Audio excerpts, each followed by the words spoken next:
Lárgate, viejo vagabundo. Esas fueron las últimas palabras que me dijo mi hijo. Mi Mateo no me miraba a los ojos, sino a un punto vacío en la pared que estaba detrás de mí, como si ya yo fuera un fantasma. Su esposa, Sofía, tenía una sonrisita torcida, de esas que no llegan a los ojos, mientras un fajo de billetes caía a mis pies, esparciéndose sobre el piso de madera que yo mismo pulí durante 40 años. El sonido de esos billetes impactando contra el suelo fue más estruendoso que el grito. Fue el sonido de mi vida entera siendo tasada, devaluada y desechada. Sentí que el aire se me escapaba, no por la sorpresa, sino por el dolor sordo de una viga que se parte por dentro, justo en el corazón de la casa que construí para él, para mi familia. Ahora estoy aquí, sentado en este banco frío de la plaza, con una maletita de cuero gastado sobre las rodillas. Contiene un par de camisas, mis herramientas de tallado más pequeñas y el retrato de mi Elena, mi esposa, que se fue hace ya 10 años. La gente pasa, los niños ríen, pero para mí todo es un murmullo lejano. El frío del cemento se me sube por los huesos, pero no se compara con el hielo que se instaló en mi pecho con las palabras de Mateo. Me siento desnudo, expuesto, como si cada persona que pasa pudiera ver la etiqueta que mi hijo me colgó. Vagabundo. Un hombre que dedicó cada día de su vida a construir, a proveer, a amar, reducido a un estorbo que ya no cabe en los planos de su nueva y brillante vida. Elena, amor. Mío, si pudieras vernos ahora. Tú siempre decías que una familia es como un mueble bien hecho, que cada pieza debe sostener a la otra con fuerza y con cariño. ¿En qué momento se aflojaron los ensambles? ¿Cuándo se pudrió la madera? Le di a mi hijo un título universitario, el primero de los Vargas en colgar un diploma en la pared. Le di mi sudor, mis madrugadas, incluso el taller de mi padre para pagarle la boda con esa mujer que siempre me miró como si yo fuera una mancha en su mantel nuevo. Y al final parece que todo ese sacrificio solo sirvió para que aprendiera a ponerle precio a todo, incluso a la sangre de su padre. Él no me ve, solo ve un obstáculo para su fortuna. Quizás ustedes, que me escuchan desde la comodidad de su hogar, piensen que soy un viejo terco, que algo tuve que hacer para merecer este desprecio. ¿Creen que un padre puede equivocarse tanto? Cuéntenme, desde esa ciudad o ese pueblito donde la vida los encuentra, ¿alguna vez se han sentido como un mueble viejo en su propia casa, lleno de recuerdos que ya a nadie le interesan? Les pido que me acompañen en este relato, que escuchen lo que mis paredes callaron durante años, porque mi historia aún no ha terminado. A veces, el verdadero valor de un hombre se mide por lo que es capaz de proteger en silencio, y necesito saber qué habrían hecho ustedes. Mi hijo y su mujer creen que me han dejado con las manos vacías. Ven esta maleta raída y esta ropa gastada y se sienten victoriosos. Me subestiman. Siempre lo han hecho. Pero en el bolsillo de mi pantalón, mis dedos aferran una pequeña llave de hierro, oxidada por el tiempo. No es la llave de la casa de la que me echaron. Es una llave que abre una puerta que ellos ni siquiera saben que existe. Una puerta a una promesa que le hice a un buen amigo y a mi Elena hace muchísimos años. Esa llave es el testimonio de que la verdadera riqueza no se guarda en un banco ni se construye con ladrillos y cemento, sino con la palabra y el honor. Ellos se ríen, ahora planeando sobre los escombros de mi vida, cómo levantarán su torre de cristal y acero. Creen que la historia la escriben los que ganan, los que tienen el poder y el dinero para demoler el pasado.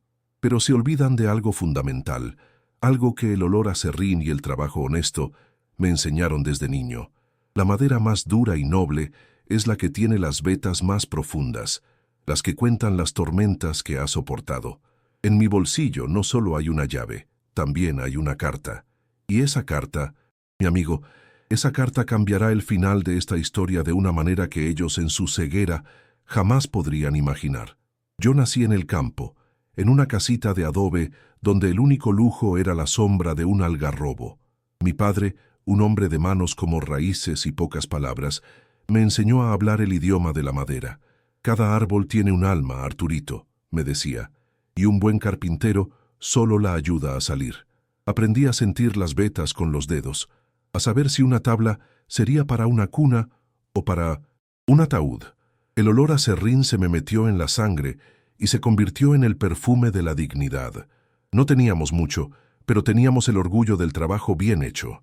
Ese fue el capital con el que llegué a esta gran ciudad, con un serrucho, un martillo y el sueño de construir un futuro. La ciudad al principio era un monstruo de ruido y prisa. Yo me sentía pequeño, un campesino perdido entre los edificios altos y las miradas indiferentes. Conseguí trabajo en una carpintería grande, donde era solo un número, una máquina de ensamblar muebles sin historia. Pero en mis ratos libres tallaba pequeñas figuras de madera, pájaros, flores, las caras que veía en la calle. Era mi forma de no olvidar quién era. Y fue en una de esas ferias de barrio, una kermés llena de música y olor a anticuchos, donde la vi por primera vez. Elena. Ella no miró la figura que yo vendía, me miró las manos. Estas manos cuentan historias, me dijo, y con esa frase empezó la nuestra. Elena no era una mujer de lujos, era una mujer de certezas. Veía el esqueleto de un hogar donde yo solo veía un terreno baldío lleno de yuyos. Aquí, Arturo, me dijo un día, parándose en medio de la nada. Aquí vamos a plantar nuestras raíces. Y le creí. Compramos ese pedazo de tierra con los ahorros de años, cada peso ganado con el sudor de mi frente y las costuras que ella hacía de noche. No teníamos dinero para constructores, así que nos convertimos en uno. Yo aprendí de albañilería, de plomería, de todo lo que hiciera falta. Ella estaba a mi lado pasándome los ladrillos, preparándome un mate cocido para aguantar el frío del amanecer. Levantamos esa casa con nuestras propias manos, con la ayuda de los vecinos los fines de semana. Hacíamos mingas, como se decía en mi pueblo. Un día todos en mi casa, al otro en la del vecino. Así se construían los barrios antes, con solidaridad y esfuerzo compartido. Recuerdo perfectamente el día que pusimos la última teja. Llovía a cántaros y nosotros, empapados y cansados, nos abrazamos bajo nuestro techo. Ese día entendí que no habíamos construido solo una casa. Habíamos construido un refugio, un lugar donde ninguna tormenta de la vida podría tumbarnos. Elena plantó un pequeño jacarandá en el patio, un arbolito flaco que prometía flores y sombra para nuestros futuros hijos, y bajo ese techo nació Mateo. Hice su cuna con la mejor madera que pude encontrar, tallando pequeños gorriones en la cabecera para que lo cuidaran en sus sueños. La casa se llenó de risas, del olor de las tortas fritas que Elena preparaba en las tardes de lluvia, del sonido de la pelota de Mateo golpeando la pared del patio. Cada mueble tenía una historia. La mesa del comedor, grande y robusta, la hice pensando en las Navidades, en los cumpleaños, en tener siempre un sitio para uno más. Era una casa viva, que respiraba con nosotros, que guardaba en sus paredes el eco de nuestras alegrías y también el de nuestras tristezas silenciosas. Nuestra vida era sencilla, pero plena. Yo trabajaba de sol a sol, pero volvía a casa sabiendo que me esperaba el calor de mi familia. Nunca nos faltó un plato de comida en la mesa, ni un beso de buenas noches. Elena era la administradora de los sueños. Hacía magia para que mi sueldo de carpintero alcanzara para todo, para los zapatos nuevos de Mateo, para los libros del colegio, para alguna escapada al río en el verano. Éramos un equipo. Ella era el corazón que bombeaba la fe y yo las manos que ejecutaban los planes. Juntos éramos invencibles, o eso creía yo. Un hogar se construye con amor, no con dinero. El gran sueño de mi vida era que Mateo tuviera las oportunidades que yo no tuve, que sus manos no se llenaran de callos como las mías, que su espalda no se doblara por el peso del trabajo. Quería que estudiara, que fuera alguien, y lo logramos. Cada clavo que martillaba, cada mueble que entregaba, era un pequeño ladrillo en el edificio de su educación. Me sentí el hombre más orgulloso del mundo el día que se recibió de arquitecto. Mi hijo, el profesional. Creí que con ese título le había dado las mejores herramientas, las que yo no pude tener. Pero me equivoqué. Le enseñé a construir edificios, pero se me olvidó enseñarle a cuidar los cimientos. La primera grieta apareció cuando conoció a Sofía. Ella venía de otro mundo, un mundo donde las cosas se medían por su precio y no por su valor. Cuando Mateo nos la presentó, Ella miró nuestra casa con una extraña mezcla de curiosidad y lástima, como quien visita un museo de antigüedades. No lo dijo con palabras, pero su mirada lo gritaba todo. Este lugar es pequeño, es viejo, es pobre. Elena, con su sabiduría de siempre, lo notó. Esa mujer no quiere a nuestro hijo Arturo, me dijo una noche. Quiere un arquitecto que le diseñe una vida a su medida. Yo no quise escucharla cegado por el amor de padre. Para su boda, vendí el taller que había heredado de mi padre, el pequeño rincón donde yo me sentía más yo, donde olía a mi infancia, a mi historia. Lo vendí sin dudarlo para pagarles una fiesta como la que Sofía quería, llena de lujos que para mí no tenían sentido. Fue un sacrificio enorme, como cortarme un brazo, pero lo hice por la felicidad de mi hijo. Durante la fiesta me sentí un extraño. Sus nuevos amigos hablaban de negocios, de viajes a Europa, de cosas que sonaban a otro idioma. Yo era el padre carpintero, la anécdota pintoresca en la biografía del exitoso arquitecto. Esa noche entendí que mi hijo empezaba a avergonzarse de mí. Elena se fue apagando poco a poco, como una velita a la que le falta el aire. Una enfermedad silenciosa se la llevó y una parte de la casa murió con ella. El jacarandá que plantamos juntos pareció secarse por un tiempo. Mateo y Sofía venían a visitarme, pero sus visitas eran rápidas, casi un trámite. Me traían comida en recipientes de plástico y me hablaban con esa paciencia que se le tiene a los niños o a los enfermos. Ya no era el patriarca de la familia, el roble que los sostenía. Me había convertido en una antigüedad, en un mueble más de la casa que ya no combinaba con la decoración de sus vidas. El silencio se hizo mi única compañía, un silencio pesado, lleno de recuerdos.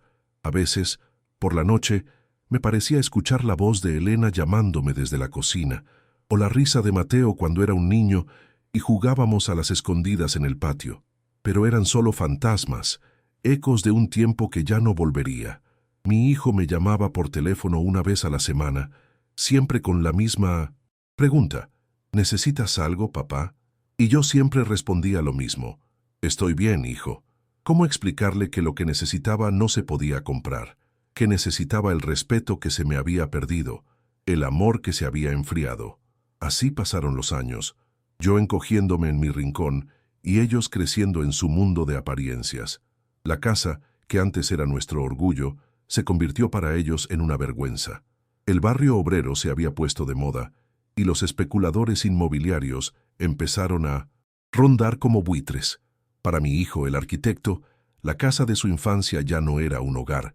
Se había transformado en un simple terreno, en una oportunidad de negocio, en un montón de metros cuadrados con un signo de pesos al final. Y yo, el viejo carpintero que la construyó, era el único obstáculo que se interponía entre él y su ambición. La tormenta, esa que pensé que nunca nos tumbaría, se estaba formando justo encima de nuestro techo. Después de la muerte de Elena, mi casa empezó a encogerse, o quizás era yo quien se hacía más pequeño dentro de ella. Sofía, mi nuera, decidió que el lugar necesitaba una actualización. Comenzó con pequeños cambios, un cojín nuevo aquí, un cuadro abstracto allá. Al principio no le di importancia, pero pronto mis cosas, las que llevaban el rastro de mis manos y de mi vida, empezaron a desaparecer. La mesita de centro que hice con la madera de nuestro primer árbol fue reemplazada por una de vidrio y metal, fría como una mesa de operaciones.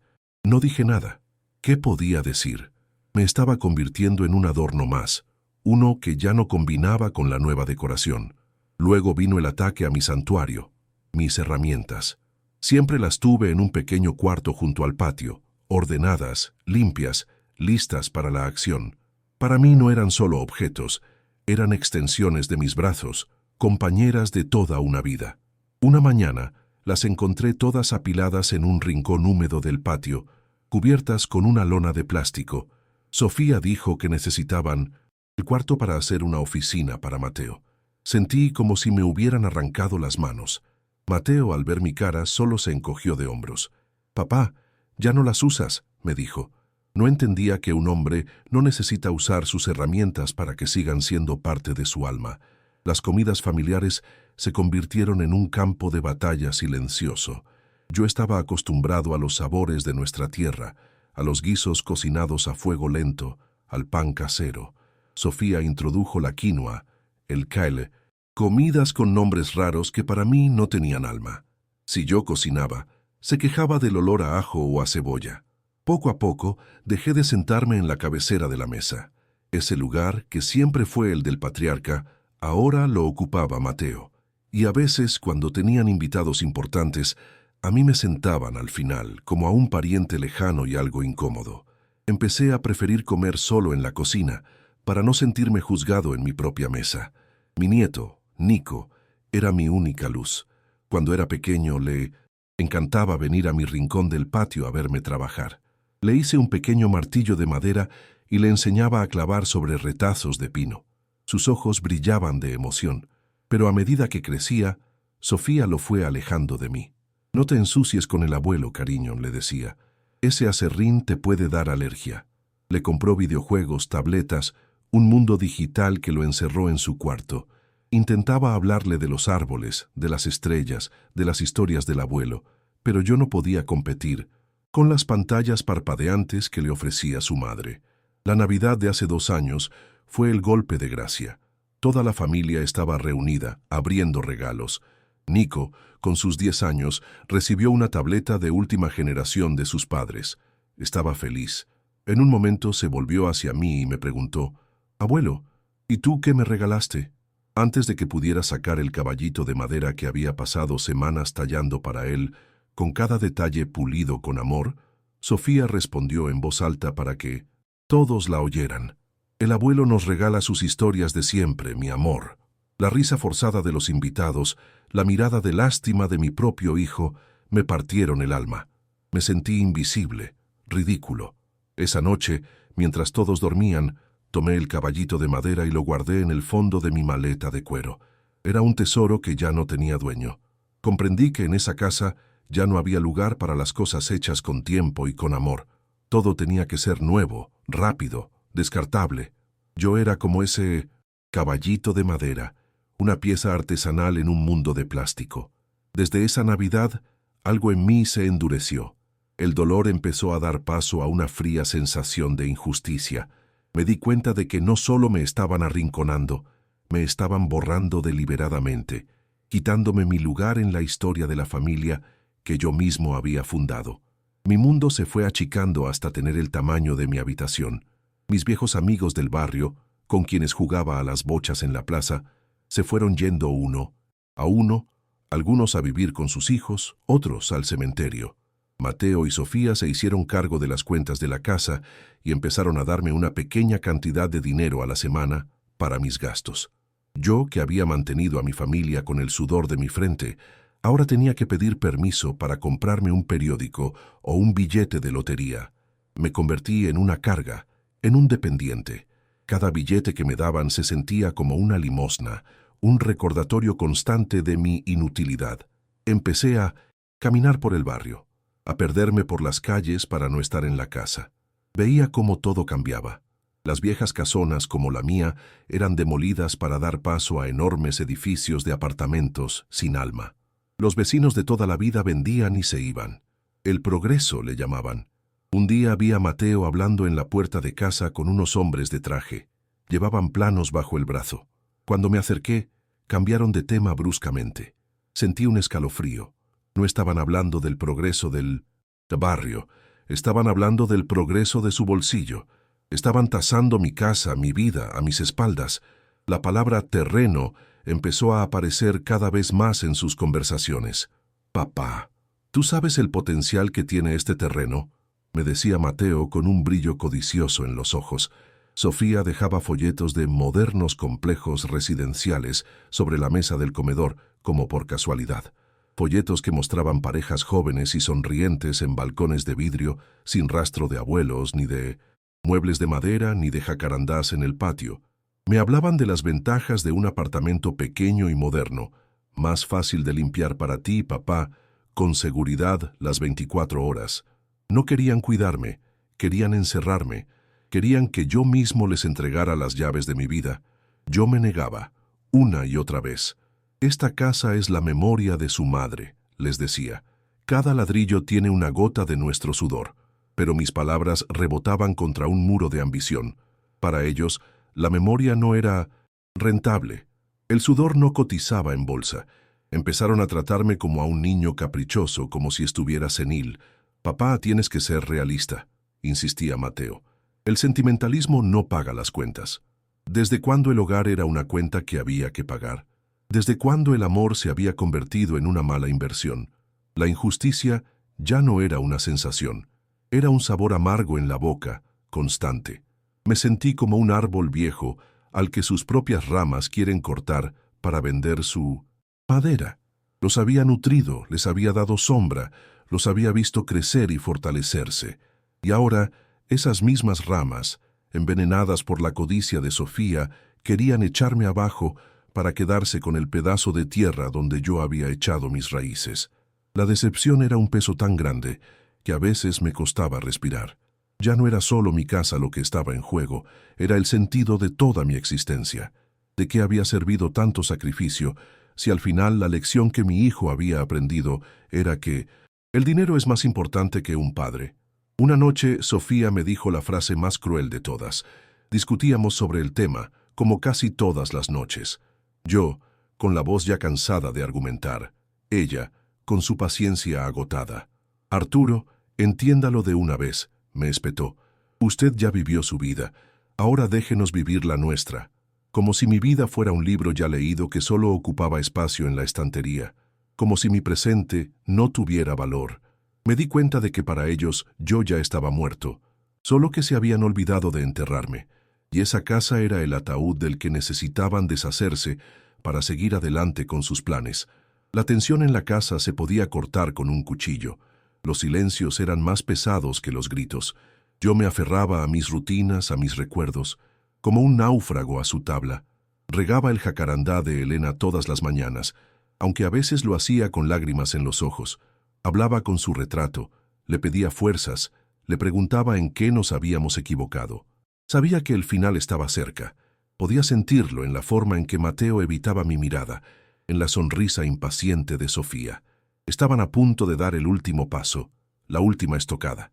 Y yo, en mi soledad, empecé a preparar mi defensa. El día llegó sin previo aviso. Una tarde de martes. Mateo y Sofía me sentaron en el nuevo sofá del salón. Sobre la mesa de vidrio extendieron unos planos enormes y brillantes. Era un edificio moderno, de varios pisos, con pequeños balcones que se asomaban al vacío. En la esquina inferior una leyenda decía «Proyecto Vargas y Asociados», y debajo, en letras más pequeñas, la dirección de mi casa, de nuestra casa. Mateo empezó a hablar de porcentajes, de plusvalía, de inversionistas. Su voz era un zumbido monótono, el sonido de la traición. No lo escuchaba, solo podía ver cómo las paredes de mi hogar se derrumbaban en ese papel. Sofía tomó la palabra, impaciente. «Mire, Arturo, esto es una oportunidad única. Vamos a ganar una fortuna. Usted tendrá un bonito apartamento en el último piso, con una vista increíble». ¿Una vista increíble? La única vista que yo había amado en mi vida era la de mi jacarandá en flor desde la ventana de mi cuarto, la vista de mi esposa tendiendo la ropa al sol, la de mi hijo aprendiendo a andar en bicicleta en el patio. Todo eso iba a ser reemplazado por una vista al cielo contaminado de la ciudad y a los edificios de otros extraños. El negocio era perfecto, solo tenía un defecto: yo. Fue entonces cuando les dije que no. No con rabia, sino con una calma que no sabía que tenía. «No», repetí, «esta casa no se vende, esta casa no se demuele, es el legado de su madre, es mi vida». La cara de Sofía se transformó, su máscara de amabilidad se cayó y apareció el rostro de la codicia pura. Sus ojos se entrecerraron y me lanzó una mirada llena de desprecio. Pude ver el insulto formándose en sus labios, la tormenta a punto de estallar. Mateo, a su lado, bajó la cabeza, incapaz de sostenerme la mirada. Sabía lo que te venía. Sabía que había elegido su bando. La discusión subió de tono. Las palabras se convirtieron en armas. Sofía me acusó de egoísta, de anclado en el pasado, de ser un obstáculo para su felicidad. «Su sentimentalismo nos está costando una fortuna», me gritó con la cara roja de ira. Mateo, presionado por ella, finalmente levantó la vista. Pero en sus ojos no vi conflicto, vi una decisión. La decisión que había tomado hacía mucho tiempo. Se levantó, fue a su estudio y volvió con un fajo de billetes en la mano. Y entonces, con la voz de un completo desconocido, pronunció las palabras que lo cambiarían todo para siempre. «Toma esto y lárgate». El grito resonó en toda la casa, haciendo vibrar los retratos en las paredes. Me arrojó el dinero a los pies como si yo fuera un mendigo, un estorbo al que se le paga para que desaparezca. No quiero a un viejo vagabundo en mi nueva vida. Vagabundo. Esa palabra me golpeó con la fuerza de un martillazo. En ese instante, todo el dolor, toda la tristeza acumulada durante años, se transformó en una claridad helada. Ya no había nada que salvar. La casa ya estaba demolida por dentro. Me levanté, sin mirar el dinero en el suelo, y fui a mi cuarto a buscar mi pequeña maleta de cuero. Mientras caminaba alejándome de la que fue mi casa, con la maleta en una mano y un vacío en el pecho, la palabra vagabundo retumbaba en mi cabeza, pero ya no dolía. Era como si el grito de mi hijo, en su brutalidad, me hubiera liberado de la última cadena que me ataba a la esperanza de ser querido por él. Un vagabundo es alguien que no tiene hogar, y yo en ese instante comprendí que el verdadero vagabundo era él. Había perdido su norte, sus raíces, su memoria. Yo, en cambio, sabía exactamente a dónde iba. Cada paso que daba sobre el asfalto era un paso hacia la justicia, hacia el cumplimiento de una promesa sagrada. Ya no caminaba como un anciano derrotado, caminaba como el guardián de un legado. El secreto que guardo no nació de la desconfianza, sino de la más profunda amistad. Su nombre era Ricardo, y era mi compadre, mi hermano del alma. Nos conocimos en la construcción, ambos con las manos callosas y los sueños intactos. Él era un carpintero aún más fino que yo, un artista que veía catedrales en un simple tronco. Compartimos almuerzos, tristezas y las pocas alegrías que la vida obrera nos permitía. Ricardo no tenía familia. Decía que sus únicos parientes eran sus herramientas y los amigos que la vida le regalaba. Su palabra valía más que cualquier papel firmado, y su sentido de la justicia era tan recto como el mejor de sus cortes en la madera. Un día, el destino nos puso a prueba. Estábamos trabajando en un andamio, a varios pisos de altura, cuando una viga cedió. Todo fue en cámara lenta. Vi a Ricardo perder el equilibrio y caer al vacío. No lo pensé. Me lancé y logré sujetarlo de un brazo, pero el tirón casi me arranca el hombro de su sitio. Quedamos colgando de un hierro, mi cuerpo aguantando el peso de los dos, hasta que los otros obreros pudieron subirnos. Yo me rompí una clavícula, pero Ricardo se había salvado de una muerte segura. Desde ese día, me dijo que me debía la vida, una deuda que yo jamás pensé en cobrar. Para mí, eso es lo que hacen los amigos. Pero Ricardo era un hombre terco y de honor. Insistía en que debía pagarme esa deuda. Yo me negaba a aceptar su dinero. Un día, me llevó a este terreno, que en ese entonces era suyo, un pequeño patrimonio que había heredado.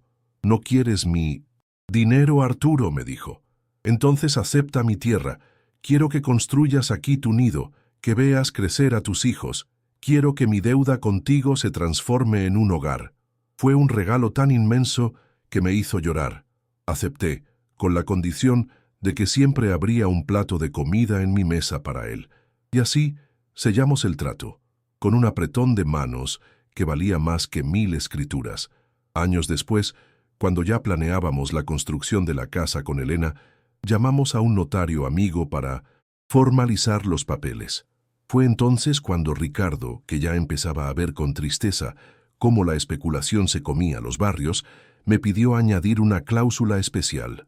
«Compadre», me dijo con su seriedad característica, «esta tierra es para que el trabajo y el amor echen raíces. Pero si algún día la codicia pudre esas raíces, si el dinero se vuelve más importante que la familia, quiero que esta tierra vuelva a la comunidad». Así, dejamos escrito que si la casa dejaba de ser un hogar por culpa de la ambición, la propiedad pasaría a una fundación de oficios para jóvenes. Nunca le conté a Mateo sobre esa cláusula. Fue mi prueba de fe. Quería creer que lo había criado bien, que los valores que Elena y yo le inculcamos serían más fuertes que cualquier tentación material. Quería que amara la casa por los recuerdos que guardaba, por el sacrificio que representaba, no por su valor catastral. Guardé el secreto esperando no tener que usarlo nunca, como un remedio amargo que se tiene en el botiquín por si acaso, rezando para que la enfermedad nunca llegue. Pero la enfermedad llegó. Se llamaba Sofía y contagió a mi hijo con el virus de la ambición desmedida. Mi fe en él se hizo añicos en el suelo, junto a los billetes que me arrojó. La llave oxidada que aprieto en mi bolsillo es la que abre el viejo taller de Ricardo, que quedó abandonado tras su muerte hace tantos años. Nadie sabe que yo soy su custodio. Dentro, en una caja de metal escondida bajo una pila de tablones viejos, se encuentra el documento original, el que firmamos los tres, Ricardo, el notario y yo. Un papel amarillento por el tiempo, pero cuya promesa sigue tan viva como el día en que se hizo. Es el verdadero testamento de esta propiedad, un testamento moral. Mi hijo cree que heredará un terreno millonario, pero la única herencia que le correspondía era la del amor y el respeto, y a esa herencia acaba de renunciar. Ahora estoy aquí, en la sala de espera de un abogado, el director de la fundación que Ricardo eligió. Es un hombre joven, pero con una mirada honesta que me recuerda a mi amigo. Sobre la mesa está la carta que le entregarán a Mateo y Sofía. No es una carta de un padre herido, no contiene ni un solo reproche. Es una notificación legal, fría y precisa, que simplemente ejecuta la voluntad de Ricardo. Acompañándola, he escrito una breve nota a mano, solo 2 líneas, que resumen toda una vida de lecciones que mi hijo se negó a aprender. Siento una paz extraña, una calma profunda. No hay odio en mi corazón. En este acto no hay venganza, sino justicia poética. Ricardo creía que las manos de un joven que aprende en un oficio son la mejor herramienta para construir una sociedad digna. Mi hijo, con sus títulos y sus planos, se olvidó de cómo construir lo más importante. Quiso demoler un hogar para levantar una torre de apartamentos y en el proceso se demolió a sí mismo. La propiedad no se perderá, se transformará. Volverá a su propósito original, ser una semilla. El lugar donde yo vi crecer a mi hijo será ahora el lugar donde muchos otros jóvenes, quizás sin familia, aprenderán a construir su propio futuro. Siento la presencia de Elena a mi lado, apretándome la mano, como hacía siempre que tenía que tomar una decisión difícil. Y siento el espíritu de Ricardo, dándome una palmada en la espalda y sonriendo con aprobación. He perdido un hijo, pero no he traicionado a mi hermano. La casa que construí con mis manos desaparecerá, pero el hogar que soñamos con Ricardo renacerá de sus cenizas, más fuerte y más grande. Un hogar para muchos. El abogado me llama. Es la hora. Me levanto y camino hacia su oficina, con la espalda más recta de lo que la he tenido en años. La carta será entregada en unas horas. Me imagino la escena, la soberbia en sus rostros al ver el sobre, la curiosidad, quizás pensando que es una súplica de este viejo vagabundo, y luego la lectura, el papel que tiembla en las manos de mi hijo, la incredulidad en los ojos de Sofía, seguida por el pánico helado, por la desesperación de ver cómo su castillo de naipes, construido sobre la humillación de un padre, se derrumba con el simple soplo de una promesa olvidada. Llorarán, estoy seguro, pero sé que sus lágrimas no serán por mí, serán por el dinero, por el negocio fallido, y esa será su verdadera condena. Yo, mientras tanto, tomaré un nuevo rumbo. El director de la fundación me ha ofrecido una pequeña habitación en sus instalaciones y me ha preguntado si me gustaría enseñar, si me gustaría compartir mi oficio con los muchachos. Mis herramientas, esas que mi nuera desterró al patio, volverán a la vida. Mis manos, que mi hijo consideraba inútiles, volverán a crear. Quizás este es el verdadero propósito de mi vejez, no ser una carga, sino un puente entre el pasado de un oficio noble y el futuro de unos jóvenes que solo necesitan una oportunidad, una guía, un maestro. Aunque no estoy allí para verlo, puedo imaginar la escena con la claridad de un carpintero que conoce cada nudo de su madera. El mensajero llama a la puerta, con ese sobre de aspecto oficial que siempre presagia o una gran noticia o una catástrofe. Sofía lo recibe, seguramente con una mueca de fastidio, pensando que es alguna cuenta pendiente mía. Se lo entrega a Mateo con un comentario despectivo, algo como: «Tu padre sigue dando problemas». Mi hijo, aún flotando en la nube de su futura riqueza, lo abre sin interés, quizás mientras mira en su celular el precio de un auto nuevo o de unas vacaciones de lujo. Su sonrisa de soberbia debe ser ancha, satisfecha. Y entonces sus ojos se topan con las primeras líneas. Puedo ver cómo su sonrisa se congela, cómo se quiebra en una mueca de confusión. Lee la carta 1, 2 veces. Las palabras legales, frías como el acero, no tienen sentido al principio. Cesión de derechos, cláusula moral, beneficiario final, fundación, nuevos oficios. Llama a Sofía. «Esto es un error», dirá, con la voz un poco temblorosa. Es una broma de mal gusto del viejo, pero en el fondo de su estómago, una bola de hielo empieza a formarse. La soberbia se disuelve y da paso a la incredulidad, a la negación desesperada de un hombre que ve cómo el suelo firme bajo sus pies se convierte en arenas movedizas. Él conoce mi amistad con Ricardo y un terror olvidado empieza a subirle por la espalda. Sofía, siempre más práctica y menos sentimental, le arranca el papel de las manos. Ella no se pierde en sentimentalismos, va directo al grano, a la cláusula que anula su sueño millonario. Sus ojos de lince, acostumbrados a leer la letra pequeña de los contratos, recorren el documento a toda velocidad. Y entonces ve mi nota, esa que escribí con el lápiz de carpintero que siempre llevo en el bolsillo. Una casa son paredes y vigas, un hogar es respeto y memoria. Espero que ahora aprendan a construir lo segundo. Esas palabras, tan simples, son la confirmación. No es una broma, es el final. El pánico reemplaza a la incredulidad y su rostro, siempre tan compuesto, se desfigura en una máscara de horror puro. Es entonces cuando empiezan los gritos, no gritos de tristeza, sino de furia y desesperación. Gritos contra mí, contra Ricardo, contra el mundo que les ha arrebatado lo que consideraban suyo por derecho. Se culpan el uno al otro. «Te dije que fueras más cuidadoso con él», le gritará ella a Mateo. «Es tu padre, debiste controlarlo». Y mi hijo, despojado de su autoridad y de su fortuna en un solo instante, se derrumba. Llora, pero yo sé qué tipo de lágrimas son esas. Son las lágrimas calientes de la avaricia frustrada, del ego herido. No lloran por el padre que han perdido, lloran por los millones que se han esfumado, por el estatus social que se derrumba antes de haberlo alcanzado. Su desesperación los lleva a la acción. El castillo de naipes se ha caído y buscan frenéticamente al culpable, a la única persona que puede, según ellos, arreglar este desastre. A mí. Me imagino a Sofía, con el teléfono en la mano, ordenándole a Mateo que me llame, que me encuentre, que me ofrezca lo que sea. «Arrástrate si es necesario», le gritará.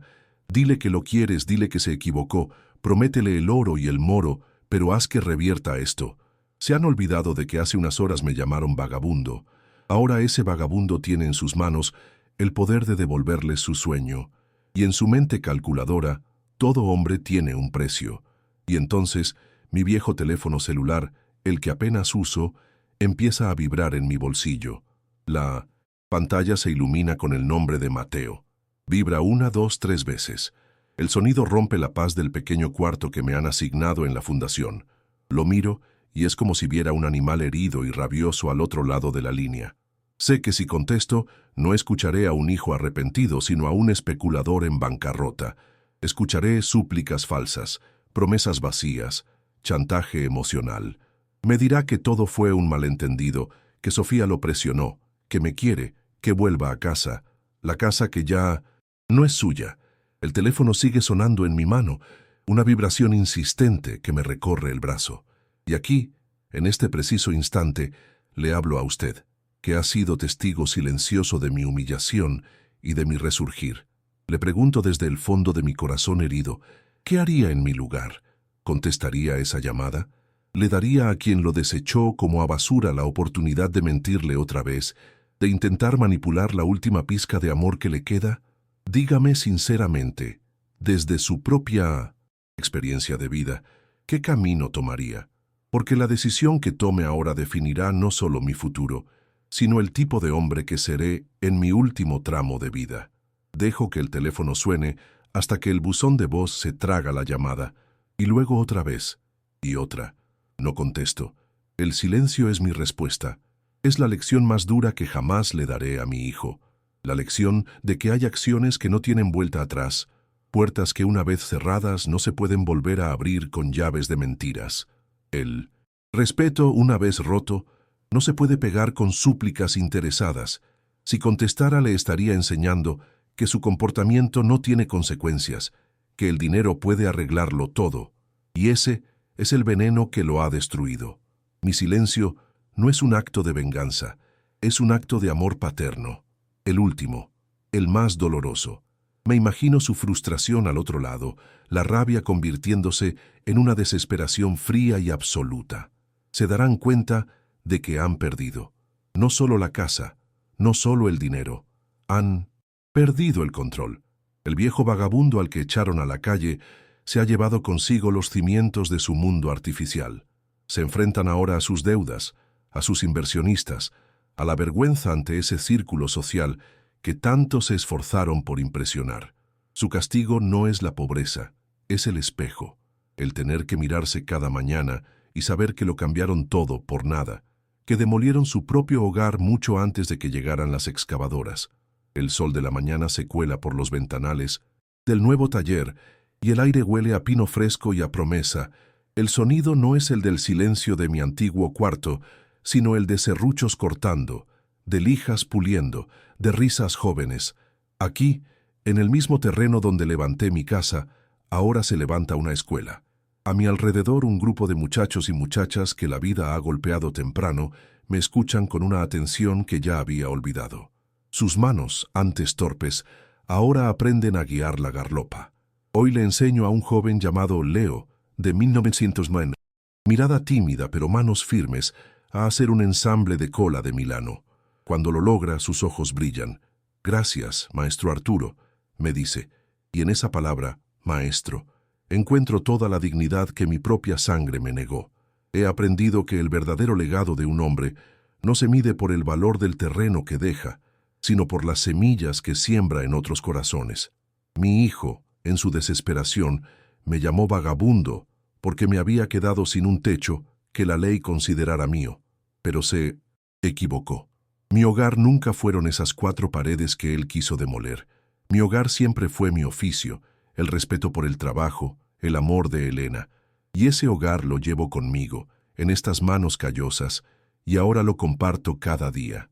No siento rencor, solo una serena certeza de que la vida, a su manera, siempre pone las cosas en su justo lugar.